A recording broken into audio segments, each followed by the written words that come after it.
पीछे वाले गेट से जैसे चोरों को निकालते हैं ना, चोर जो होते हैं ना, चोर।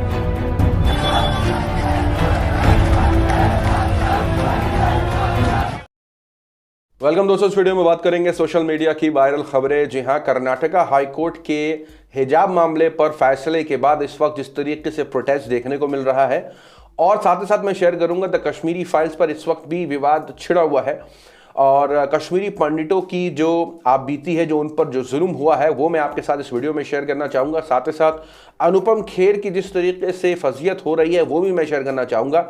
सारी खबरें इस वीडियो में शेयर करूँगा। शुरुआत करना चाहूँगा आपके साथ कि कल हाई कोर्ट का, यानी कर्नाटका के हाई कोर्ट का फैसला आया, जहां उन्होंने हिजाब पर बैन रहने दिया और ये कहा कि हिजाब इस्लाम धर्म का अनिवार्य हिस्सा नहीं है, मतलब कंपलसरी पार्ट नहीं है इस्लाम धर्म का हिजाब। इस बयान के बाद सोशल मीडिया पर हंगामा मचा और अभी इसके हवाले से प्रोटेस्ट देखने को मिल रहा है, और कुछ ईसाई जो है वो एक लॉजिक पेश करने की कोशिश कर रहे हैं इस फैसले पर। मैं सबसे पहले शेयर करना चाहूंगा आपके साथ कि प्रोटेस्ट देखने को मिल रहा है आपकी स्क्रीन पर। मुस्लिम छात्राओं ने प्रोटेस्ट किया है कर्नाटका में। ये विजुअल्स काफी जम करके इस वक्त वायरल हो रहे हैं। पत्रकार इसको शेयर करते हैं कहते हुए कि मुस्लिम छात्राओं का प्रोटेस्ट, कहा शिक्षा के साथ साथ हिजाब भी जरूरी, बिना हिजाब क्लासरूम जाना मंजूर नहीं। सरकारी पीयू कॉलेज हसन का मामला। साथ ही साथ एक और वीडियो निकल के आती है, कहा गया कि हिजाब के खिलाफ कर्नाटका हाई कोर्ट का फैसला आने के बाद सड़कों पर उतरी लड़कियां, लगाए अल्लाह अकबर के नारे।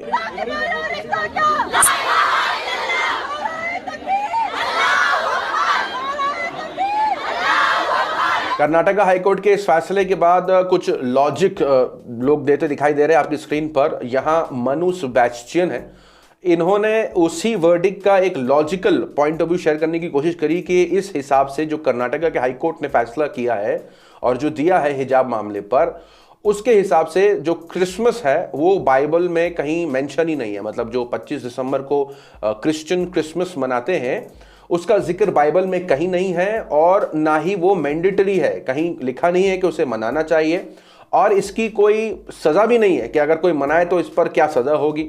और बहुत से ऐसे क्रिश्चियंस हैं जो 25 दिसंबर मनाते भी नहीं है, तो क्या इस हिसाब से क्रिसमस जो है वो क्रिश्चियनिटी का हिस्सा नहीं है? क्योंकि वर्डिक्ट के साथ जो हिजाब मामले पर कर्नाटका हाईकोर्ट ने कहा, इस पर उन्होंने ये काउंटर करते हुए सवाल पूछने की कोशिश करी, तो क्या इस हिसाब से क्रिसमस भी क्रिश्चियनिटी का हिस्सा नहीं? शेयर करना चाहेंगे आपके साथ अपडेट्स अलग अलग हिस्सों से निकल के आ रहे हैं द कश्मीरी फाइल्स को लेकर के। देश के कोने कोने से जो विजुअल्स निकल के आ रहे थे, सिनेमा के अंदर हो, सिनेमा के बाहर हो, अलग अलग अपडेट्स निकल के आ रहे थे। अब उन अपडेट्स में से कुछ अपडेट्स दिल्ली के सिनेमा हॉल से भी जुड़े हैं और अलग अलग हिस्सों से जुड़े हुए हैं। जैसे कि आपकी स्क्रीन पर आप देख सकते हैं, बहुत से लोग भावुक हो रहे हैं, बहुत से लोग अलग अलग मांग कर रहे हैं। और कल तो मैंने जो डायरेक्टर हैं द कश्मीर फाइल्स के, विवेक अग्निहोत्री, उन तक का वीडियो दिखाया कि मीडिया में बैठ करके वो लोगों से कह रहे थे कि 32 साल आपने जो है वो जुल्म झेला, अब उनके सहने की बारी है। आपने 32 साल बहुत रोया है, अब बाकी लोगों के रोने की बारी है। तो ये बात समझ के परे कि वो किसको प्रोवोक कर रहे हैं, और ये प्रोवोक ही है, क्योंकि जिस तरीके से निकल के आई है ये मूवी, इसको लोग ऐसे ही देख रहे हैं। और तो और मैं आपके साथ इस वीडियो में शेयर करना चाहूंगा कि कहीं ना कहीं आपको ये बात माननी पड़ेगी कि जब कश्मीरी पंडित का जो दर्द है वो किस हद तक होगा, कितना डरा होगा, किस हालात से गुजरा होगा, आपको ये समझने की सख्त ज़रूरत है। क्योंकि हमारा मकसद ये है कि नफ़रत को बढ़ावा ना मिले। हमारी कश्मीरी फाइल्स पर वीडियो बनाने का मकसद ये नहीं है कि हम ये कह रहे हों कि कश्मीरियों के साथ कुछ नहीं हुआ, कश्मीरी पंडितों के साथ कुछ नहीं हुआ। हमारा कहने का मकसद ये है कि कश्मीरी पंडितों के साथ बहुत बुरा सलूक हुआ है, और वो दर्द देखने को इस मूवी में मिलेगा। और जो लोग वहाँ ये बयान दे रहे हैं टीवी पे बैठ करके कि उनके पड़ोसी तक, मतलब वो पड़ोसी जिनके साथ आप क्रिकेट खेलते हैं, वो मुसलमान पड़ोसी जिनके साथ आप बचपन में खेलते हैं, पकड़ा पकड़ी खेलते हैं, छुपा छुपी खेलते हैं, आपके घर आना जाना रहता है, वही पड़ोसी जब आप बड़े हो जाते हैं तो अचानक से एक अलग इंसान में बदल जाते हैं, आपको मारने पर उतावले हो जाते हैं, जिहाद के नाम पर, धर्म के नाम पर, इस्लाम के नाम पर। तो आप जान सकते हैं कि ये जो डर है, ये जो उनके ऊपर जुल्म है, तो ये द कश्मीरी फाइल्स बयान करती है। और इसी चीज को लेकर के जो लोगों के बयान है, मैं आपके साथ शेयर करना चाहूंगा। एक शख्स का बयान शेयर करूंगा जिन्होंने अपना दुख जो है वो सामने रखने की कोशिश करी। कुछ पड़ोस के ही लोग आ गए जिनके साथ हम क्रिकेट वगैरह बचपन में खेलते थे एक साथ, हमें क्या पता क्या होना है, वो आ गए, कह रहे ये बताओ डैडी कहाँ है? मैं कहा वो जम्मू में है। कह रहे अगर यहाँ पर है उनको अभी निकालो, इसी टाइम निकालो, और वहां पर मस्जिद में, मैं ओपनली कह रहा हूं, लाइव प्रोग्राम चल रहा है, मैं ओपनली कह रहा हूं, मस्जिद में, नाम भी पता है मुझे उसका, मैं नाम नहीं लूंगा, बोला आप अभी इस टाइम आप निकल जाओ, नहीं तो आपका खत्म हो जाएगा, फिर फादर ही खत्म हो जाएगा। रात के टाइम क्या था, 11-12 बजे का टाइम था, पड़ोस के ही थे, उन्होंने गाड़ी लाई, हम हमारा मेन गेट जो था उस गेट से नहीं निकले, हम पीछे वाले गेट से, जैसे चोरों को निकालते हैं ना, चोर जो होते हैं चोर, कपड़ा बांध के पूरा, मेरी मदर मेरे साथ, मेरे फादर, मैं, गाड़ी में बिठाया, उन्होंने बिठा के रास्ते में चले गए। उसने बोला, जैसे अभी भूमरो साहब ने कहा petrol, this was deliberately, this things were deliberately doing, they think they were doing this such things deliberately. रास्ते में बोले पेट्रोल डलवा, पेट्रोल डलवा। अब हमने सोचा, हमने कहा पेट्रोल में क्या हो गया, बोलो उधर डालना है। वो वहां पर एंट्री करते थे, क्या करते थे, वहां पर ड्राइवर जो था मुस्लिम थे, उन्होंने कहा मेरी मदर से आप टीका उतारो, टीको मत लगाओ, तो उन्होंने टीका लगाया। तो उन्होंने जब वहां पर पहुंचा, उन्होंने एंट्री करी, क्या करी, मेरे को इस चीज का नहीं अनुभव, बट इतना उन्होंने बोला ले जाना और वहीं पर गड्ढे में डाल देना इन तीनों को भी। तो बेशक ये कोई प्रोपेगेंडा नहीं है, बेशक ये झूठ नहीं है, इसमें सत्य है, सच है, लेकिन क्या वाकई इससे हमारे अंदर ये सीख पैदा हो रही है कि कल उन्होंने किया, आज हम कर दें तो कल को कोई और बदला लेने आ जाएगा? क्या हम हिस्ट्री से ये नहीं सीख रहे? सबसे बड़ा सवाल यहाँ ये है, हम किसी के खिलाफ नहीं हैं, आरटीआई के आंकड़े कुछ भी हों, कोई कुछ भी कहे, लेकिन क्या वाकई में ये बात जस्टिफाइड है कि आपके बचपन से जिनके साथ आप उठते बैठते हैं वो आपकी जान के दुश्मन बन जाए सिर्फ धर्म के नाम पर? सवाल असल ये है। और मैं जिस चीज़ की बात इतने दिनों से कर रहा हूँ कि ये नफरत को बढ़ावा ना मिले, क्योंकि पिछले कुछ सालों से हम जो नफरत देख रहे हैं इसमें सिर्फ इजाफा होए जा रहा है, और ये मूवी भी वही इजाफे को जन्म देता दिखाई दे रहा है, जिसका डर है। जैसे कि मैंने बताया, कश्मीरी पंडितों के खिलाफ कुछ नहीं है, नफरत के खिलाफ है जो कि बढ़ती जा रही है, और इससे किसको फायदा होगा यह भी मुझे बताने की जरूरत नहीं है। यहां आपकी स्क्रीन पर एक यूजर है, इन्होंने इस पिक्चर को देखने के बाद अपनी राय रखी है। ये देखिए आपकी स्क्रीन पर, वल्लभ रसिक हजारे हैं। इन्होंने कहा कि इन्होंने कश्मीरी फाइल देखी और देखने के बाद जो है इनके मुताबिक इस्लाम पूरी दुनिया से खत्म कर देना चाहिए।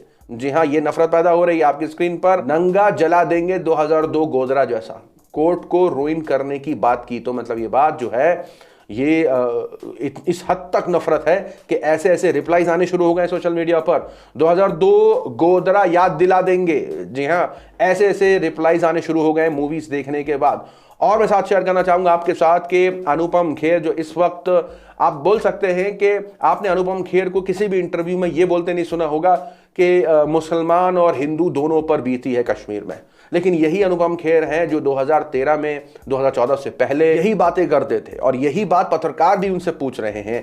मैं आपके साथ शेयर करना चाहूंगा, यहां पत्रकार पूछ रहे हैं अनुपम खेर से, जब अनुपम खेर ने यह बात कही थी कि प्रॉब्लम कश्मीरी पंडित या मुसलमानों से नहीं है, हम साथ रहे हैं, हम सालों से साथ रहे हैं, पॉलिटिशियंस प्रॉब्लम है मेरे दोस्त। जी हां, ये खुद अनुपम खेर ने ट्वीट किया था, जिस पर पत्रकार उनको तंज कसते हैं, कहते हैं अच्छी बात लिखी थी। यहां देखने को मिल रहा है किस तरीके से बदलाव है।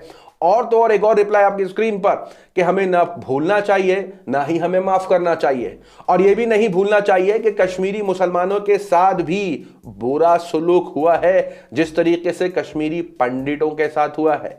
यही वो अनुपम खेर है जिसकी हम बात कर रहे हैं, जो अभी सिर्फ मीडिया चैनल पर बैठ करके सिर्फ एक ही स्टोरी बोलते दिखाई दे रहे। यहां पत्रकार अजीज अंजुम भी इस पूरे ट्वीट्स पर जवाब देते हैं। आपकी स्क्रीन पर मैं एक दो और पढ़ के आपको सुनाना चाहूंगा। यहां अनुपम खेर ने 2014 में क्या लिखा था, आपकी स्क्रीन पर, जय हो, हम प्रोग्रेस एज एन इंडियन कर सकते हैं, ना कि हिंदूज, क्रिश्चियन, मुस्लिम और बाकी किसी धर्म के। मतलब हमको इंडियन बनना होगा, ना कि किसी धर्म में रह करके उसे प्रमोट करेंगे तो हम कभी भी उन्नति नहीं कर सकते। आगे स्क्रीन पर, मेरा दिल कश्मीरियों के लिए जो है वो जो उनके साथ सलूक हुआ है काफी दर्द में है। ये पॉलिटिक्स और आतंकवाद ने जन्नत को जहन्नम में बदल दिया, उसके जो लोग हैं वो तहस नहस हो गए, हिंदू भी मुसलमान भी।